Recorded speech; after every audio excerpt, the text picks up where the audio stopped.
10월 2일 살아계신 하나님 말씀 시편 32편 1절부터 8절 말씀을 가지고 회개한 마음으로 기도하기라는 제의 말씀 드립니다.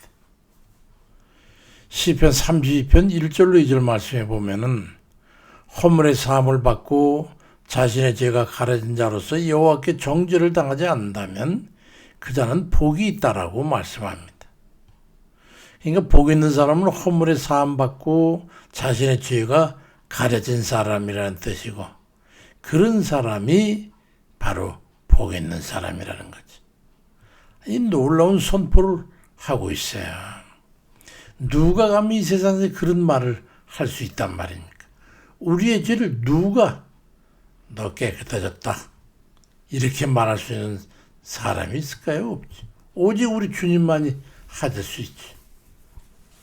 이 복된 선포는 다윗이 겪었던 범죄, 그리고 그 죄로 인한 극심한 고통, 그리고 깊은 회개를 통한 회복의 과정을 통해서 우리에게 전달하는 아주 중요한 메시지인 거예요. 우리 신앙에 있어서 회개의 과정이 없는 건 그 신앙이 아니에요. 이 시편은 그래서 다윗뿐만이 아니라 죄를 지은 모든 인간이 겪게 되는 보편적인 현상, 그로부터 벗어날 수 있는 유일한 길을 우리에게 제시해 주고 있는 거지. 죄책감으로 인해 고통 속에 신음하다가 죄를 자복하고 회개함으로써 얻게 되는 그 자유와 기쁨, 그리고 평안, 그리고 죄사유함은 회개를 통한 하나님의 은혜로만 되는 것임을 우리에게 말씀하고 증언해 주고 있죠. 하나님과 껄끄러운 관계를 만들지 말아야 돼요. 세상 삶 속에서 보면 부부간에 있어서도 껄끄러우면 그 삶이 좀 피곤하잖아요. 하물며 하나님과의 관계가 되면 어떻게 되겠어요? 우리가 하나님과의 관계에서 가장 경계해야 될 게 바로 죄예요. 죄를 짓게 되면 하나님과의 관계가 영 껄끄러워지는 거예요. 나아갈 수도 없고 고개를 들 수도 없고 가서 어떻게 말씀드릴 수도 없고 엉망진창이 되는 거예요. 죄는 지어서도 안 되면 죄를 지었다 할지라도 관계를 빨리 회복해야 돼. 죄는 우리 하나님과의 우리 관계를 단절시키고 우리 영혼을 병들게 하고 결국 우리 삶의 모든 불편한 것을 초래하게 되는 거예요.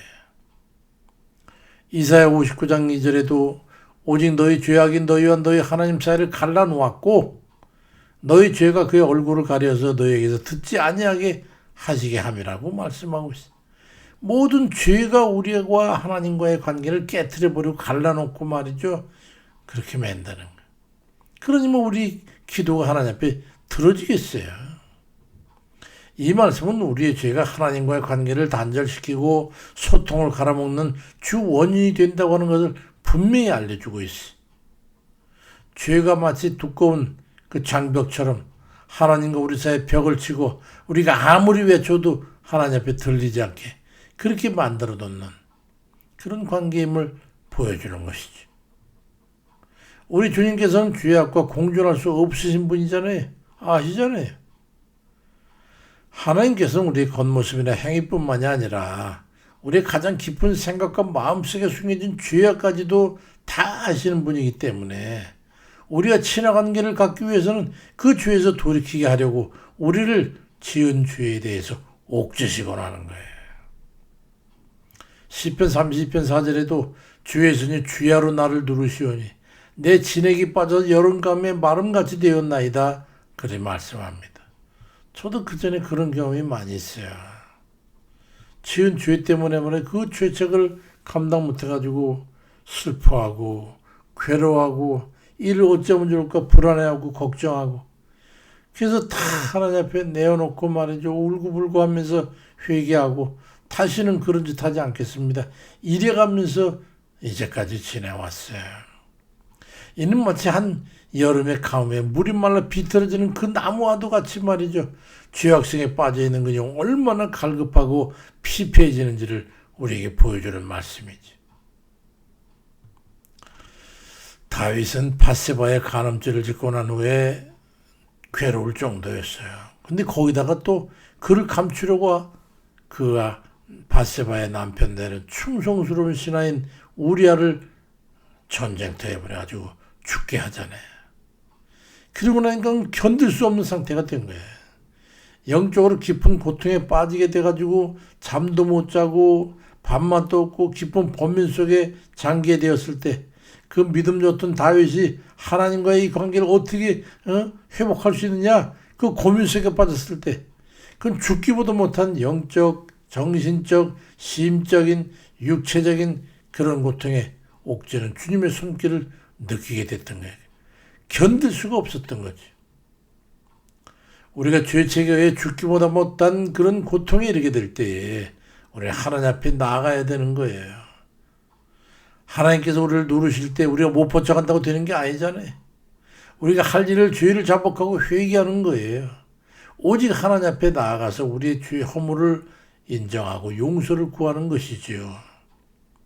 시편 32편 5절에 내가 이르기를 내 허물을 여호와께 자복하리라 하고 주께 내 죄를 아뢰고 내 죄악을 숨기지 아니하였더니 곧 주께서 내 죄악을 사하셨나이다, 그리 말씀하고 있습니다. 다윗이 자신의 죄를 숨기지 않고 하나님 앞에 온전히 고백했을 때에 주님께서는 즉시 그 죄악을 사해 주셨어요. 이 말씀은 우리의 행할 길을 인도하시는 참 진리의 말씀이죠. 아무리 큰 죄라 할지라도 진정으로 회개하고 주님 앞에 나아올 때 우리 하나님께서 반드시 용서해 주시고 받아주시는 거예요. 어렸을 적에 제가 순술에 팔고 있는 구공만 더 먹고 싶어가지고 돈은 없고 학교 끝나고 나면 참 거기에 군침을 흘리다가 혼자 돌아오고 그랬어. 어느 날 큰어머니가 집에 부엌에서 일하고 계신데 큰어머니 주머니에 보니까 볼록하게 또 보니까 돈이 있어. 가슴이 벌렁벌렁거리고 덜덜덜 떨렸지만은 그 군고구마의 유혹에 못 이겨가지고 500원짜리 지폐, 그걸 갖다가 500원짜리인가 1000원인가 잘 모르겠지만 그 지폐를 훔쳐다가 이튿날 가지고 고구마를 사가지고 말이죠. 오면서 꾸역꾸역 그걸 다 먹었어요. 얼마나 맛있고 말이죠. 그런데 맛은 있는데 정신이 다 혼미할 정도로 불안한 거예요. 그 때문인지 글쎄 급체하는 바람에 밤새 토하고 설사하고 배 아프고 쥐어뜯고 식은땀 흘리고 그러다가 말이죠. 고통 중에 밤을 새웠어. 다음날 아침에 도저히 못 견디겠더라. 그래서 눈물 흘리고 그러머니 죄송해요. 제가 사실은요 너무 군고구마 먹고 싶어가지고 그러면 주머니에서 제가 500원인가 1000원 갖다가 사 먹었어요. 용서해 주세요. 그때 큰어머니가 처음에는 이런 이놈이 못 좀 맞거든요. 금방 그럼 빨리 얘기를 해야지 놈아. 그러더니 소금을 갖다가 한 조각쯤에서 먹어. 입에다 털어놓으니까 물 마셔. 그래가지고 소금 아유 얼마나 짠지. 근데 그걸 먹고 나니까 토하고 나서 괜찮아지더라고요. 그러면서 다음부터는 그냥 먹고 싶으면 얘기해. 그러더니 또 500원을 주시더라고요. 참 그때 평안함은 이런 말로 할 수 없더라고요. 주의 사유함을 얻게 되면 하나님과의 관계가 정상적으로 회복이 돼요. 하나님과의 관계가 온전히 회복되었을 때 우리의 삶은 근본적인 변화를 맞이하는 거예요. 기도의 문을 열어주시게 되거든요. 우린 더 이상 주의 종로로 타지 않고 죄책감에 시달리지도 않고 불안하고 두렵지도 않고 그런 오직 하나님께로부터 온 평안과 기쁨 속에 살게 되는 거예요. 죄의 문제 해결이 그만큼 중요한 거예요. 시편 30편 7절에도 주는 나의 은신처이오니 환난에서 나를 보호하시고 구원의 노래로 나를 두르시리이다 말씀하고 있어.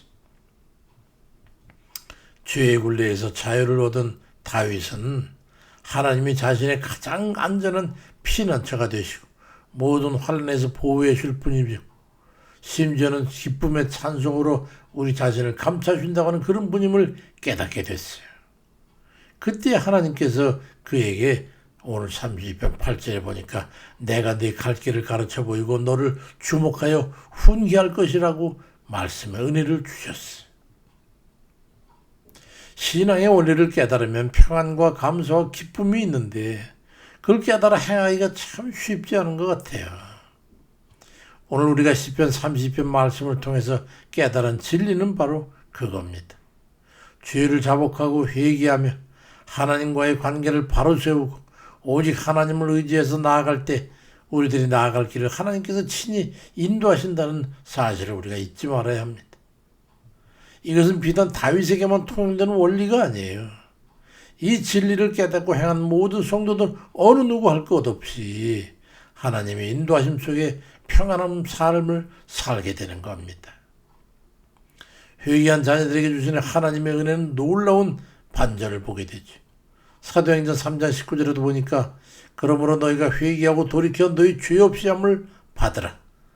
이같이 하면 유쾌하게 되는 날에 주 앞으로부터 이를 것이라고 말씀하고 있고, 에스겔 18장 21절에는 악인이 만일 그 행한 모든 죄에서 돌이켜 내 모든 율례를 지키고 정의와 공의를 행하면 반드시 살고 죽지 아니할 것이라.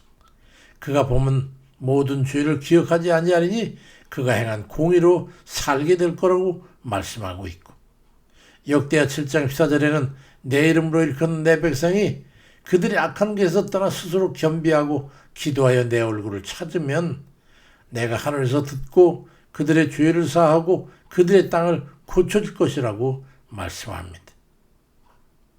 우리에게 죄책이 있을 때 회개하고 돌이켜 죄 사함을 받고 주의 은혜로 아버지 하나님과 그의 복 있는 자녀로서의 친밀한 관계를 회복해가지고 형통해서 행복한 그런 삶 되시기를 바랍니다. 사랑하는 우리 성도 여러분께서도 죄를 자복하고 회개하면서 하나님을 의지하여 나아가 기도할 때마다 인도하심을 받고 하나님과의 친밀한 관계를 유지하고 그 하나님 손에 이끌려가지고 참된 평안과 기쁨과 충만한 은혜가 가득한 그런 복된 삶이 되시길 주의 이름으로 축원드립니다. 이 나라의 불의한 저 거짓전 자들도 오늘의 이 말씀을 깨달아서 하나님 앞에 회개하고 자복하고 그 죄에서 떠나서 진실로 나라와 국민을 위해서 수고하고 애쓰는 그런 정치인들 다 되도록 아버지 인도해 주세요.